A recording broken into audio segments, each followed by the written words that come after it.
दोस्तों, बिहार चुनाव के बाद अब चुनाव आयोग ने एक बड़ा कदम उठाते हुए पूरे भारत के 12 राज्यों में एसआईआर की प्रक्रिया शुरू कर दी है। इसका मतलब यह है कि इन 12 राज्यों की मौजूदा वोटर लिस्ट को फिलहाल के लिए फ्रीज कर दिया गया है।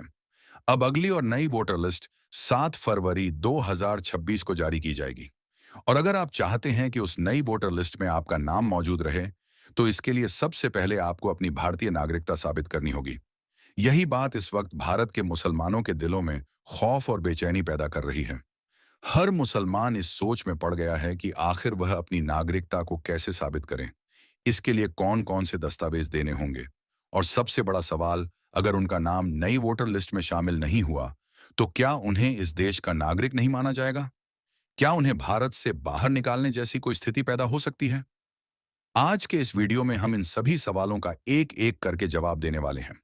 इसके साथ ही हम आपको एक ऐसे खास दस्तावेज के बारे में भी बताने वाले हैं, जिसे अगर आप अभी से बनवा लेते हैं, तो अपनी भारतीय नागरिकता साबित करने में आपको बिल्कुल भी परेशानी नहीं होगी।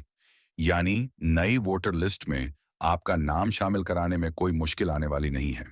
इसलिए यह वीडियो आप सबके लिए बेहद अहम है, और खासकर अगर आप एक मुसलमान हैं, तो इसे दिल से लाइक जरूर करें और मेहरबानी करके इसका शेयर हर एक भाई बहन तक पहुंचाएं, ताकि कोई भी अनजान ना रहे और हर मुसलमान अपना हक और पहचान महफूज कर सके। तो चलिए दोस्तों, शुरू करते हैं।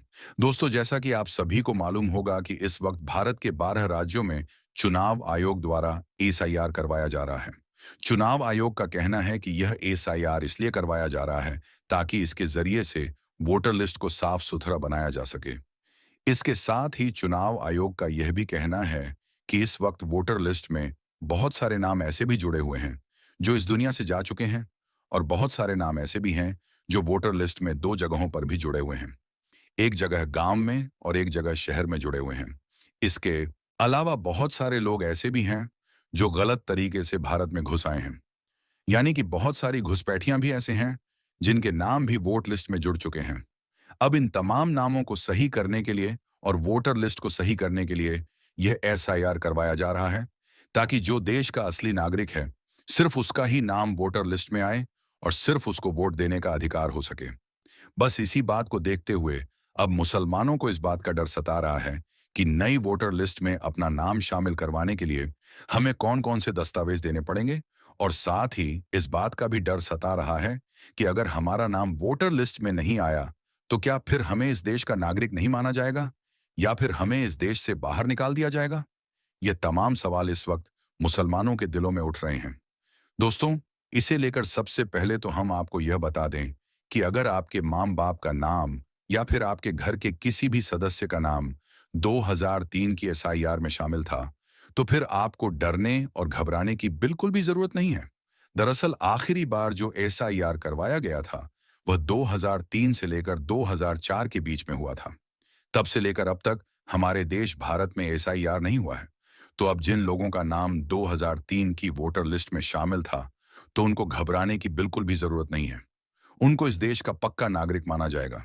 यानी कि ऐसे लोगों को किसी भी तरह के कोई दस्तावेज दिखाने की जरूरत नहीं होगी।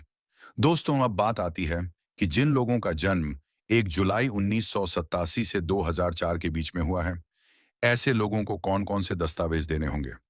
तो इस हवाले से हम आपको बता दें कि अगर आपके माता पिता में से कोई एक भी भारत का नागरिक है, तो आपको अपनी नागरिकता साबित करने के लिए उनके कौन कौन से दस्तावेज देने होंगे। तो याद रखें, इसके लिए आप उनका वोटर आईडी कार्ड या फिर उनके पासपोर्ट को भी यहाँ पर आप लगा सकते हैं। अगर उनके पास जन्म प्रमाण पत्र है, तो आप यहाँ पर उसको भी लगा सकते हैं। अब आप सोच रहे होंगे कि इसके साथ में हमें अपने कौन कौन से दस्तावेज लगाने होंगे। तो इसके लिए याद रखें कि अगर आपने स्कूल में पढ़ाई की है, तो आप अपनी मार्कशीट को लगा सकते हैं। अगर आपके पास जन्म प्रमाण पत्र है, तो आप उसे भी लगा सकते हैं, या फिर इन 11 दस्तावेजों में से किसी एक को भी लगा सकते हैं। इससे भी आपकी नागरिकता साबित हो जाएगी। मतलब कि आप अपने आधार कार्ड को छोड़कर, पैन कार्ड और राशन कार्ड को छोड़कर, आप अपने पुराने वोटर कार्ड को छोड़कर, आप अपने किसी भी दस्तावेज को लगा सकते हैं। इससे आपकी नागरिकता साबित हो जाएगी। यानी कि अगर आप इनमें से किसी एक भी दस्तावेज को बनाकर रख लेते हैं, तो फिर आपको किसी भी तरह की कोई परेशानी नहीं होने वाली है, और ना ही आपको फिर कोई अधिकारी परेशान करने वाला है। अब आप सोच रहे होंगे कि यह 11 दस्तावेज कौन कौन से हैं, जिनसे आप अपनी नागरिकता आसानी से साबित कर पाओगे। इनके बारे में हर मुसलमान को मालूम होना बहुत जरूरी है। साथ ही इनमें से 3-4 दस्तावेज तो ऐसे भी हैं जिनसे आप अपनी भारत की नागरिकता को साबित नहीं कर पाओगे, क्योंकि बहुत सारे मुसलमान तो इन्हीं 3-4 दस्तावेजों को लेकर ये समझ रहे हैं कि हमारे पास तो ये दस्तावेज हैं, इसलिए हमारी नागरिकता तो आसानी से साबित हो जाएगी। मगर याद रखें, नागरिकता साबित करने में आपकी यह 3-4 दस्तावेज बिल्कुल भी काम नहीं आने वाले हैं, क्योंकि यह दस्तावेज सिर्फ आपकी पहचान के लिए है। इससे आप भारत की नागरिकता को साबित नहीं कर पाओगे। तो इस बारे में भी आप सबको मालूम होना बहुत जरूरी है। दोस्तों, चुनाव आयोग ने सबसे पहले लोगों की उम्र के हिसाब से अलग-अलग नियम बनाए हैं और कहा है कि इन 11 दस्तावेजों में से कोई एक दस्तावेज आपके पास में होना जरूरी है। इसके बाद में बताया गया है कि उम्र के हिसाब से फिर किस उम्र के व्यक्ति को कौन-कौन से दस्तावेज यहां पर देने पड़ेंगे।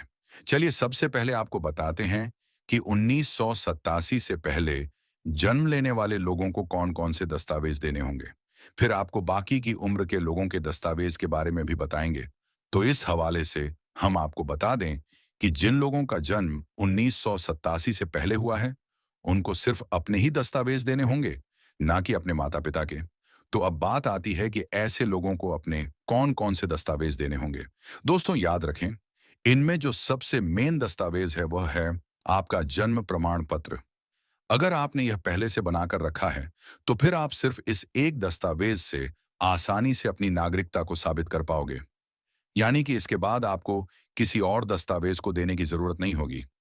अब अगर आप इस एक दस्तावेज को नहीं दे पाते हैं या फिर आपके पास जन्म प्रमाण पत्र ना हो, तो फिर भी आपको घबराने की जरूरत नहीं है। अब आपको जो दस्तावेज देने हैं वह है आपका वोटर आईडी कार्ड, आपने हाई स्कूल की मार्कशीट जिसमें आपकी डेट ऑफ बर्थ लिखी हो, जिससे यह पता चल जाएगा कि आपका जन्म भारत में ही हुआ है और आप भारत के ही निवासी हैं। इनसे भी आप अपनी नागरिकता को आसानी से साबित कर पाओगे। दोस्तों, अब बात आती है उन लोगों की जिनका जन्म 2004 के बाद में हुआ है। तो याद रखें, ऐसे लोगों को अपने दस्तावेज के साथ साथ अपने माता पिता के दस्तावेज को भी साबित करना होगा। इनमें से किसी एक का भारत का नागरिक होना जरूरी होगा, तभी वह अपने भारत की नागरिकता को साबित कर पाएगा। दोस्तों, अब बहुत सारे मुस्लिम ऐसे भी हैं जो इस बात को लेकर परेशान हो रहे हैं कि उनके पास में तो इनमें से कोई एक भी दस्तावेज नहीं है। तो ऐसे लोगों को हम बता दें कि अगर आपके पास में जाति प्रमाण पत्र है, तो आप इससे भी अपनी भारत की नागरिकता को साबित कर पाओगे। अगर आपके पास में यह भी नहीं है, तो फिर आप अपने मूल निवास प्रमाण पत्र को भी लगा सकते हैं। अब देखिए, बहुत सारे मुस्लिम आधार कार्ड को लेकर कह रहे हैं कि उनके पास में तो आधार कार्ड है, पैन कार्ड है, राशन कार्ड है, लाइसेंस है, वह उनसे अपने भारत की नागरिकता को साबित कर देंगे। तो इस हवाले से हम आपको बता दें कि यह सिर्फ आपकी पहचान के लिए है। इनमें से आप अपनी नागरिकता को साबित नहीं कर पाओगे। अब आपको यह भी बता दें कि जिन लोगों का नाम 2003 की वोटर लिस्ट में नहीं था, यानी कि जो 2003 के बाद भारत देश का मतदाता बना, उनको भी घबराने की जरूरत नहीं है। अगर आपके माँ बाप का नाम 2003 की वोटर लिस्ट में शामिल था, तो फिर आपको भी उसी आधार पर इस देश का नागरिक मान लिया जाएगा। अब दोस्तों, बहुत सारे लोगों को इस बात का डर भी सता रहा है कि अगर उनका नाम नई वोटर लिस्ट में नहीं आया, तो फिर उनका क्या होगा। तो इस हवाले से हम आपको बता दें कि ऐसे लोगों को भी पूरा पूरा मौका दिया जाएगा। ऐसा बिल्कुल भी नहीं है कि जो लोग अपने दस्तावेज को नहीं दिखा पाए, तो उनको फौरन ही इस देश से बाहर निकाल दिया जाएगा। ऐसे लोगों को भी पूरा पूरा मौका दिया जाएगा अपनी नागरिकता को साबित करने का। अब अगर किसी शख्स के दस्तावेज अधूरे हैं या फिर उसकी नागरिकता पर कोई शक है, तो यह मामला सीधे पुलिस कार्रवाई का नहीं बनता है। ऐसे शख्स को अगर एजेंसियां विदेशी नागरिक साबित भी कर देती हैं, तो फिर भी ऐसे लोगों को फौरन देश से बाहर नहीं निकाला जाएगा। ऐसा तभी पॉसिबल होगा जब उस शख्स की नागरिकता किसी दूसरे देश से साबित हो जाए और वह देश उसे लेने के लिए तैयार भी हो जाए। जब तक ऐसा नहीं होगा, तब तक उसे डिटेक्शन कैंप में रखा जाएगा, यानी कि इसमें भी मानवाधिकार का पूरा पूरा ख्याल रखा जाएगा। तो दोस्तों, अब तो आप समझ गए होंगे कि जो इस देश का सच्चा नागरिक है, उसे इस वक्त डरने और घबराने की कोई जरूरत नहीं है। उसकी आसानी से नागरिकता साबित हो जाएगी। दोस्तों, यह तो साफ हो गया कि असली नागरिक को डरने की कोई जरूरत नहीं है। बस सच बोलना है और अपने दस्तावेज संभाल कर रखना है। अल्लाह ताला ने कभी भी अपने बंदों को उनके हक से महरूम नहीं किया है और ना ही करेगा, बशर्ते हम अल्लाह के कानून और उसके हुक्मों को नजरअंदाज ना करें। और दोस्तों, जब बात अल्लाह के हुक्म की आती है, तो एक चीज ऐसी है जिस पर आजकल सबसे ज्यादा एतराज किया जा रहा है, और वह है अजान। दोस्तों, अजान एक अल्लाह का कलाम है, यानी कि अजान को किसी ने लिखा या किसी ने बनाया नहीं है, बल्कि अल्लाह की तरफ से हम इंसानों के लिए भेजा गया एक कलाम है, ताकि इसके जरिए से लोगों को नमाज के लिए मस्जिद में इकट्ठा किया जा सके। इसी वजह से हर रोज 5 वक्त की अजान दी जाती है। आज पॉलिटिक्स की वजह से भारत का माहौल कुछ ऐसा बन गया है कि जगह जगह पर लोग अजान पर एतराज करते हुए नजर आ रहे हैं। ये लोग शायद इस बात को भूल गए हैं कि जब अल्लाह का अजाब आता है तो इंसान को संभलने तक का मौका नहीं मिलता, और इंसान तबाह और बर्बाद होकर रह जाता है। आज की इस वीडियो में हम आपको एक ऐसे शख्स के बारे में बताने वाले हैं जो अजान से सख्त नफरत किया करता था। और यही नहीं, एक बार तो उसने अजान देने वाले को गालियां दी, और तो और उसे थप्पड़ भी मार दिया और अजान भी बंद करा दी। उसके बाद उस शख्स के साथ जो कुछ हुआ, उसके बारे में जानकर यकीनन आप लोग भी हैरान और परेशान हो जाओगे। इसीलिए आज का यह वीडियो आप सभी के लिए बहुत ही खास है। आप हिंदू हो या मुसलमान, आप इस वीडियो को आखिर तक जरूर देखिए, और मेहरबानी करके कमेंट बॉक्स में अल्लाहू अकबर जरूर लिखें। दोस्तों, बहुत पहले की बात है, किसी पोस्ट पर एक बहुत बड़ा ऑफिसर था। एक बार किसी खास काम की वजह से उसका तबादला यानी उसका ट्रांसफर मुस्लिम इलाके में हो गया था। इत्तेफाक से उसको वहां पर रहने के लिए जो मकान मिला, उसके करीब में ही एक मस्जिद थी जिसमें 5 टाइम रोजाना अजान दी जाती थी। एक दिन वह ऑफिसर अपने मकान के अंदर सो रहा था कि इतने में मस्जिद में फज्र की अजान होने लगी, यानी कि उसके कानों में अजान की आवाज जोर से पड़ने लगी, जिससे उस ऑफिसर की आंखें खुल गईं। ये देखकर उस ऑफिसर को बहुत गुस्सा आया, इसलिए उसने सुबह होते ही उस मुअज्जिन को यानी अजान देने वाले को अपने पास बुलाया और उससे कहने लगा कि कल से सुबह की अजान लाउडस्पीकर में मत देना, क्योंकि मेरा घर मस्जिद के करीब में है और सुबह अजान की वजह से मेरी नींद में खलल पैदा होता है, यानी कि मेरी नींद खराब होती है।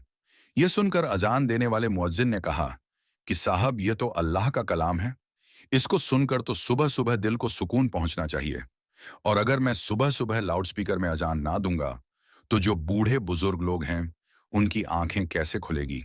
और यही नहीं, बहुत से बूढ़े बुजुर्ग लोग ऐसे भी हैं जिनके पास वक्त देखने के लिए घड़ी भी नहीं है, या फिर उनको घड़ी में टाइम देखना नहीं आता है। ऐसे लोग तो सुबह सुबह अजान की आवाज सुनकर ही मस्जिद में नमाज पढ़ने के लिए आते हैं। और साहब, अजान की आवाज सुनकर आप भी जल्दी सुबह उठ जाया करो, इससे आपको भी बहुत ज्यादा फायदा होगा। सुबह सुबह जल्दी उठकर आप भी पैदल चला करो, इससे आपके जिस्म को भी काफी फायदा हासिल होगा। ऑफिसर तो मुसलमानों के बारे में तरह तरह की बातें सुनकर उनसे पहले ही नफरत करता था, इसलिए वह फिर इस आदमी के ऐसी बातें सुनकर गुस्से में आकर कहने लगा कि मुझे ज्यादा समझाने की जरूरत नहीं है, और याद रखना खबरदार, अगर तुमने कल लाउडस्पीकर से सुबह फजर की अजान दी तो तुम्हारी खैर नहीं। और ऐसे ही उस ऑफिसर ने अजान देने वाले को खरी खोटी सुनाकर भेज दिया। मगर उस अजान देने वाले ने उस ऑफिसर की बात पर कुछ खास ध्यान नहीं दिया, इसलिए फिर उसने अगले दिन ही सुबह फजर के वक्त लाउडस्पीकर से अजान दे दी। जैसे ही सुबह सुबह उस ऑफिसर ने अजान की आवाज सुनी तो गुस्से से लाल हो गया, और वह फौरन उस अजान देने वाले के पास गया और उसको बुरा भला कहने लगा। और यही नहीं, गुस्से में उसने उस अजान देने वाले शख्स को थप्पड़ मार दिया और कहने लगा कि मैंने तुमको कल कितना समझाया था कि सुबह अजान की आवाज से मेरी नींद खराब होती है, इसलिए लाउडस्पीकर में अजान मत देना, लेकिन तुमने तो मेरी बात पर ध्यान ही नहीं दिया। बेचारा अजान देने वाला उस ऑफिसर को क्या कहता, वह तो थप्पड़ खाकर रोने लगा और दिल ही दिल में अल्लाह ताला से दुआ करने लगा, या अल्लाह, जिसने तेरी इस अजान को देने वाले बंदे पर जुल्म किया, तू इसे अपने अजाब में डाल दे, इसे ऐसी सजा दे कि इसकी अक्ल ठिकाने आ जाए। जैसे ही मुअज्जिन की आवाज अल्लाह की बारगाह में पहुंची तो अल्लाह ने फौरन उसकी दुआ कबूल कर ली, और उसी दिन उस ऑफिसर पर अजाब नाजिल हो गया, यानी कि उसी रात वह अल्लाह की पकड़ में आ गया जिस दिन उसने अनजान देने वाले को थप्पड़ मारा। उस रात वह अपने घर में सोया जरूर था, मगर सुबह वह उठ ना सका, क्योंकि उसी रात उसके जिस्म के आधे हिस्से पर लकवा मार गया, जिसकी वजह से उसके हाथ हिलने के काबिल भी नहीं रहे।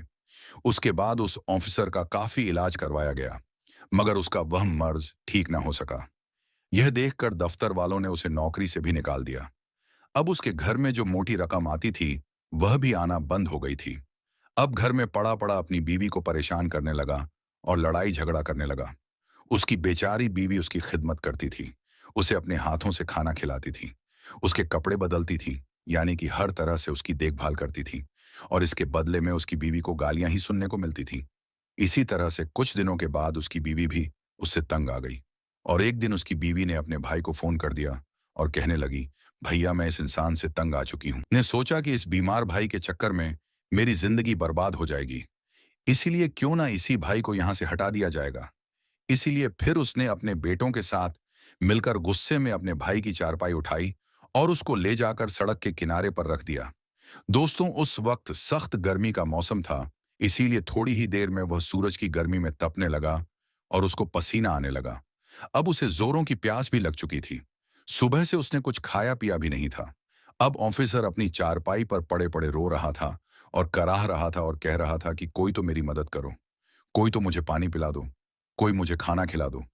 इत्तेफाकन से उसी रास्ते से उसी मुअज्जिन का गुजर हुआ जिसे इसने थप्पड़ मारा था। उसने देखा कि सड़क के किनारे चारपाई पर एक शख्स लेटा हुआ फरियाद कर रहा है। यह देखकर वह मुअज्जिन उसके पास गया। जैसे ही उसने उस ऑफिसर को देखा तो वह पहचान गया कि यह वही ऑफिसर है जिसने उसको थप्पड़ मारा था। यह देखकर मुअज्जिन हैरान हो गया और पूछने लगा, ऐ शख्स, तुम्हारे साथ ये क्या हो गया है? तुम तो एक बहुत बड़े ऑफिसर हुआ करते थे। वह ऑफिसर भी मुअज्जिन को पहचान चुका था और उसने पड़े पड़े ही मुअज्जिन के आगे अपने हाथ जोड़ दिए और कहने लगा कि मेरी बर्बादी उसी दिन शुरू हो गई थी जिस दिन मैंने आपको थप्पड़ मारा था। फिर उस ऑफिसर ने अपनी पूरी दर्द भरी कहानी उस मुअज्जिन को सुना डाली। उसने बता दिया कि उसी रात मेरे जिस्म पर लकवा पड़ गया था। उसके बाद से मेरी हालत बिगड़ते बिगड़ते आज मेरी हालत ऐसी हो गई है कि आज मेरे पास कोई खड़ा तक नहीं होता है। मेरे सब अपनों ने मुझे ठुकरा दिया है। इतना कहते कहते वो ऑफिसर फूट फूट कर रोने लगा। उसकी हालत देखकर उस मुअज्जिन को उस पर तरस आ गया। उसने उसको पानी पिलाया और उसके लिए खाना लेकर आया। फिर अपने हाथों से उसको खाना खिलाया, और यही नहीं, फिर उसे उठाकर वह अपने घर भी ले गया और खूब अच्छी तरह से उसकी खिदमत करने लगा। उस मुअज्जिन ने उसे बताया कि तुमने अल्लाह की शान में गुस्ताखी की है, इसीलिए तुम सच्चे दिल से अल्लाह से माफी मांगो। यह सुनकर वह ऑफिसर सच्चे दिल से अल्लाह की बारगाह में रो रो कर अल्लाह से माफी मांगता रहा, और साथ ही वह मुअज्जिन उसके हक में दुआ करने लगा।